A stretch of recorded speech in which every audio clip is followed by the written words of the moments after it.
অম্বুবাচী মেলা ভারতের অন্যতম রহস্যময় ও আধ্যাত্মিক উৎসব। হিন্দু তান্ত্রিক বিশ্বাস অনুযায়ী এই সময় দেবী কামাখ্যা বার্ষিক ঋতুচক্র বা রজস্বলা অবস্থায় প্রবেশ করেন। দেবীকে সৃষ্টি শক্তি ও মাতৃত্বের প্রতীক হিসেবে দেখা হয়, তাই এই প্রাকৃতিক প্রক্রিয়াকে অত্যন্ত পবিত্র বলেও মনে করা হয়। অম্বুবাচী শব্দটি এসেছে সংস্কৃত অম্বু অর্থাৎ জল এবং বাচী অর্থাৎ প্রবাহ থেকে। প্রাচীনকাল থেকেই কৃষিভিত্তিক সমাজে এই সময়কে উর্বরতা ও নতুন সৃষ্টির প্রতীক হিসেবে দেখা হতো।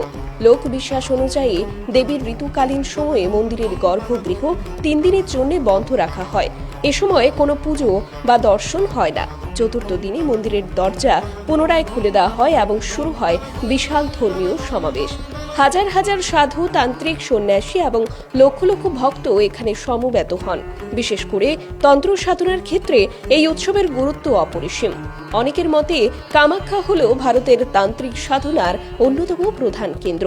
অম্বুবাচী মেলার আরেকটি বিশেষ আকর্ষণ হল রক্তবস্ত্র বা লাল কাপড়, যা দেবীর আশীর্বাদের প্রতীক হিসেবে ভক্তদের মধ্যে বিতরণ করা হয়।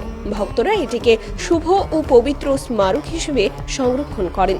শুধু ধর্মীয় নয়, এই উৎসব অসমের সংস্কৃতি, ঐতিহ্য এবং আধ্যাত্মিক চর্চারও এক অনন্য প্রতিফলন। তাই প্রতি বছর দেশ বিদেশ থেকে অসংখ্য মানুষ এই অসাধারণ উৎসবের সাক্ষী হতে আসেন।